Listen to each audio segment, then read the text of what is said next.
You know, I heard a statistic the other day that here in Australia we throw away 6 tons, that's 6,000 kilos of clothing every minute goes into our landfill.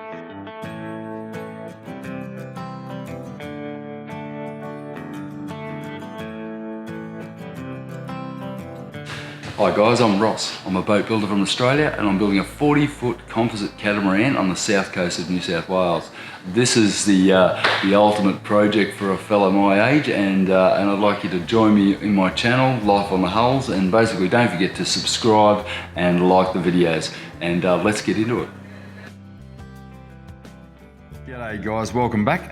You can see me standing in my fresh new painted out bilges, my flow coated bilges with my dirty shoes. That was a bit of a tragedy, but this week I'm going to deal with the crash bulkheads at the bow of the boat. Obviously they're an airtight chamber. You can see here I'm preparing the surface for ultimately for flow coating inside, but there was a way that I needed to support these lids on the crash bulkheads, and that was with the composite angle. I used a techniglue to glue those in place, and 2 or 3 self-tappers that I put in, and then ultimately remove those self-tappers and fill the hole with the syringe and the techniglue to make sure that there's no water going to get into that foam core.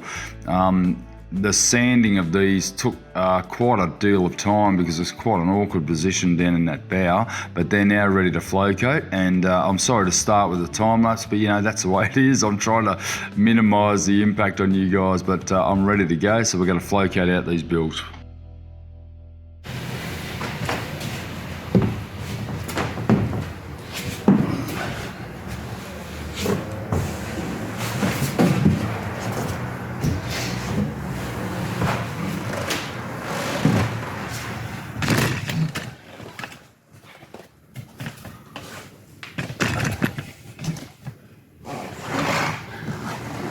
Morning guys.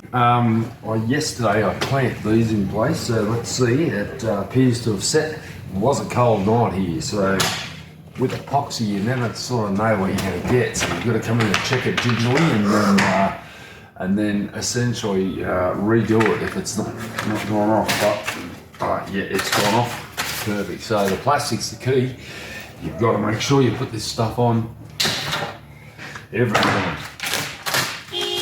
That's going to need a little tidy up, but I'm ready to flow coat out this crash bulkhead and do the other side, and then I'm going to start working on the water tanks. So the inevitable climbing just continues up and down, up and down, up and down. It's a very difficult little spot to get into because there's not much of a chine to lean on, but I'll never, ever, ever build a boat without a chine. It then came time to give this area after it had a sand out a full styrene wipe to clean it and to make sure that I got the best bond possible with this flow coat, because I'm never going to be able to get into this chamber again to re-flow coat or to sand or anything, you know, once I get all the bulkheads in place and all the storage items that are going to go on top of it. So it was important to do a great job of it. I had rags on sticks and, you know, cloth and rollers and everything in there at one stage. It was a bit of a difficult one because it's very deep and it's quite narrow.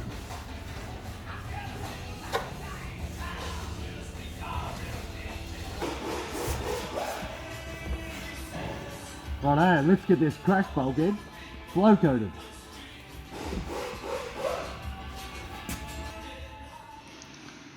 So once again, the flow coat's actually catalysed at 1.5%. I want a nice slow catalysing of the resin. Important to remember that flow coat is actually not self-leveling, so it doesn't matter how you apply it, it's never going to settle perfectly level like a good quality paint would.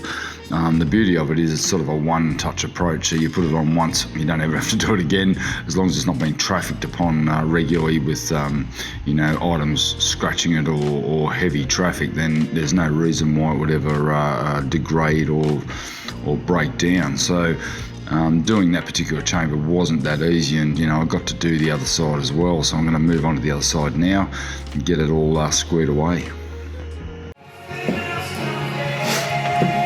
So I learned a couple of lessons on the last crash bulkhead. Go as far away as you can and then work back towards it, because I did close to me, and then I ended up in it trying to get to the stuff a long way away. So this time I'm going to brush it a long way away and finish towards me rather than the other way around. It's just one of those simple things you should know.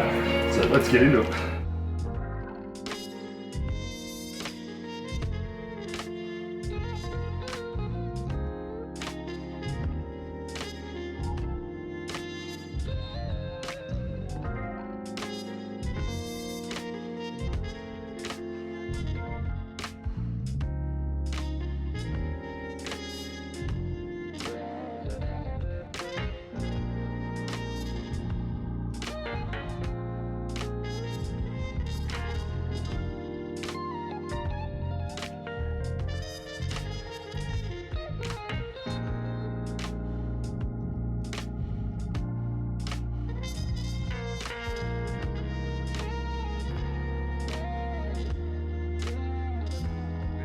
Chatty guys, I'm a bit of a greenie.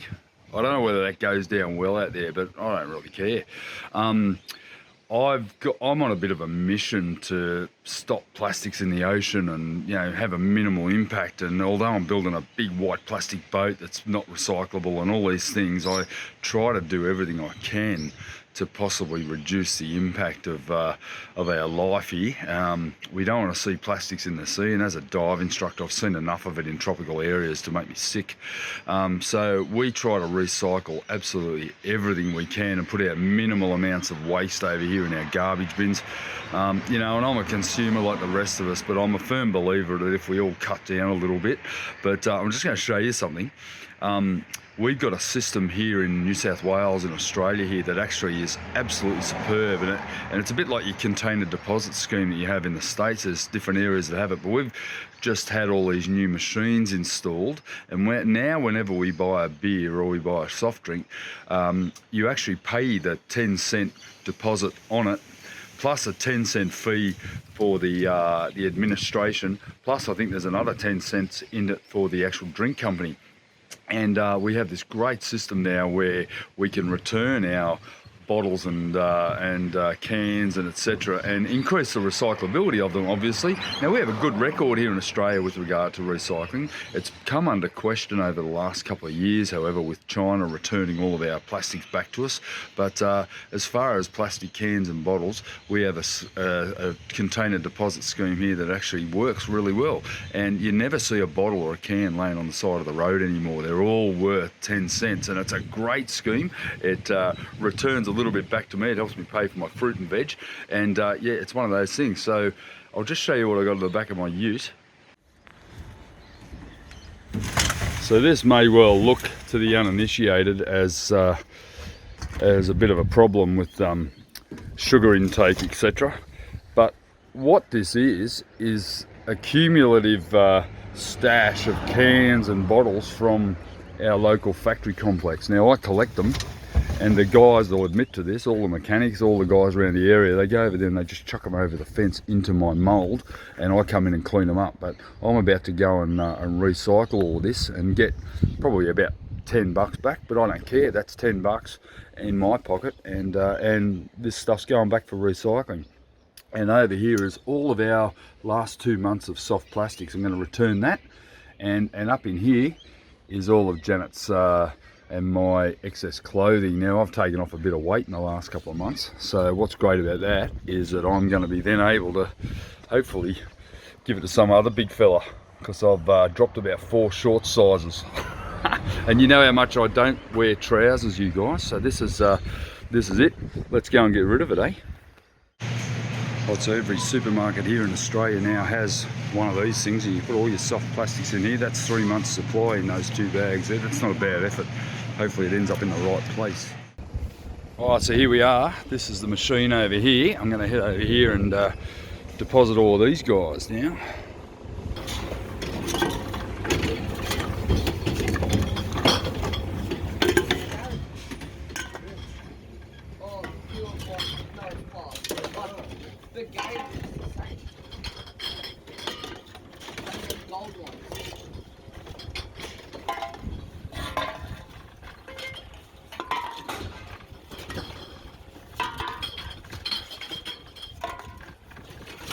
You know, I heard a statistic the other day that here in Australia we throw away 6 tons, that's 6,000 kilos of clothing every minute goes into our landfill. look, what are we doing, you know? What are we doing? It's just absolute insanity. And, you know, I've still got undies I had when I was at school. You know, that's 35 years ago. In fact, Janet went through my undie drawer the other day and threw out the ones that didn't have any bloody crutch left in them. But what are we doing? You know, we're chucking out clothes. Look at this. 2 bags of clothes I'm about to throw out. It's just sad. Admittedly, this is my last run, and I like to do a recycling run as often as I can because, you know, the sooner you recycle, the sooner it doesn't get reproduced. But I'm here at the Vinnie's bin. This is St Vincent de Paul. This is a charity, and yeah, this is probably already bursting at the seams with donations. But anyway, I'm going to do it. Say goodbye to that lot of clothes. What a great idea, eh?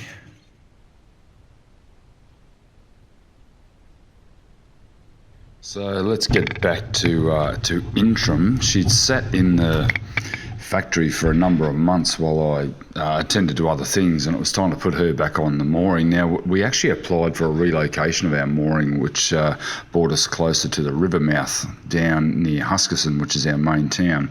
And fortunately, I was able to secure a new mooring, and we thought we'll go and put her on the mooring, have morning tea, go out for a sail for the day after all the restorative work I'd done on it, all the anti-foul and everything. And so we rigged her up, put her on the creek, and yeah, very interesting day happened after that. It was a bit of a letdown after all the excitement of finally getting out for a sail after a few months of not being able to sail, and yeah, this is what happened.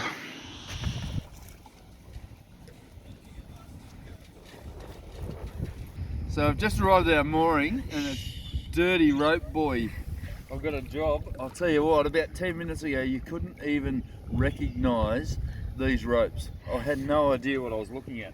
I've cleaned off a ton of barnacles off the whole thing. It's been a bit of a bloody process, isn't it, Darren? Yeah. And our day sailing is over. It's echoing off the bay. Doesn't matter. I'm shooting video. I'm hearing you coming back at me from the side. Look at those bloody barnacles on. We've all been here, haven't we, boys? Anyone that's owned a mooring? What about women's? Women do it too. This is my first time. I've had to experience this. So our last mooring was brand new.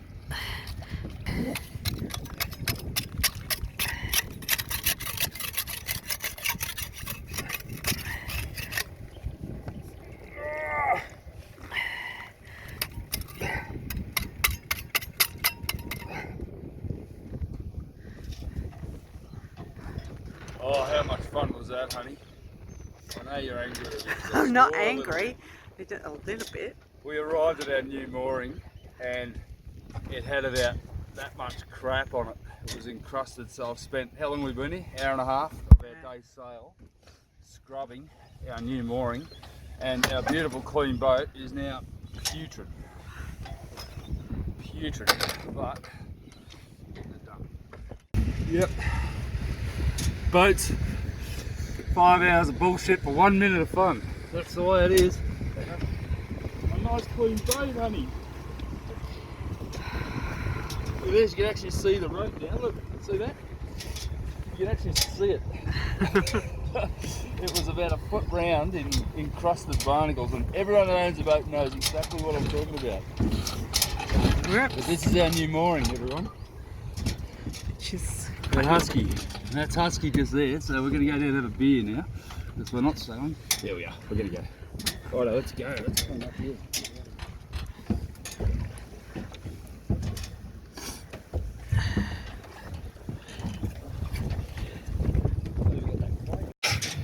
So we've just come down, got on our new mooring, and discovered a little leak in the bottom of the boat, and we think it's only little, but when I sit on it, which, you know, obviously putting pressure on it, this little cupboard here is taking on about a cup of water every half hour, which is indicating to me that it's got a leak. But down here we've got another leak here, so it's in the centre box, and it's where the centre box is glass to this, but I suspect that it's actually in the keel, where the keel folds down. So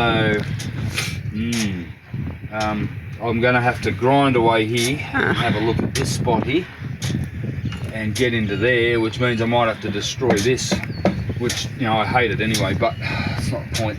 But it's a little bit. That's not a lot, but if we went out there and went sailing, we'd probably push a lot in. So Yeah, it's like exactly. the day's over, eh? Oh, well, it's sailing, I guess. After all that effort.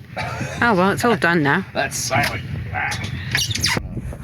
Better to find it now. Yeah, exactly. Find it 10 k's out. I'll just sit and have a nice lunch in the sun on the back of it's our only a boat. little.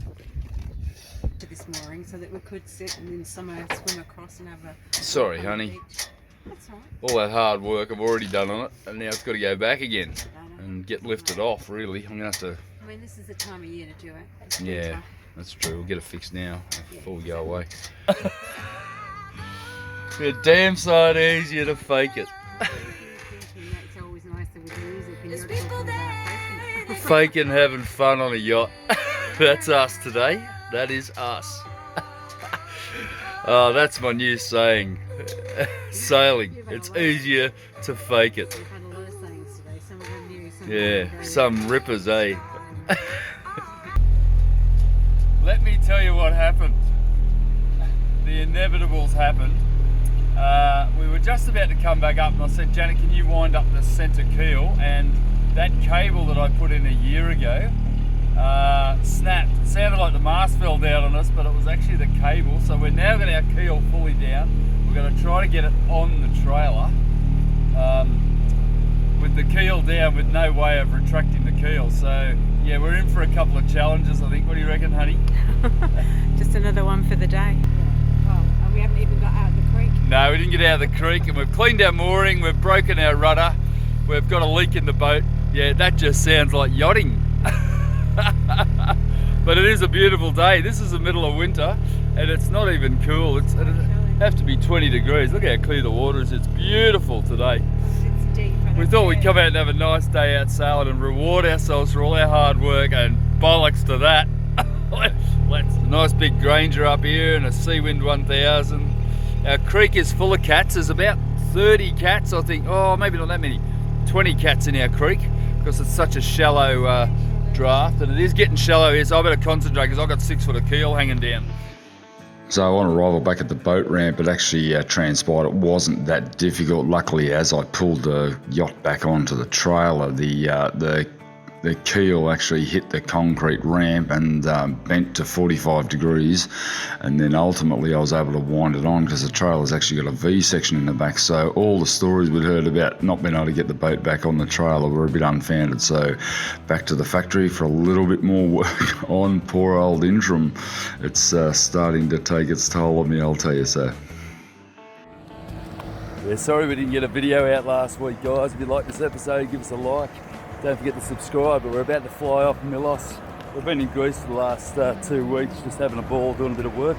But yeah, this is it for us. We're on our way home today, so 24 hours of flying. Should be a bit of fun. Catch you later. See you next episode. Thanks, guys.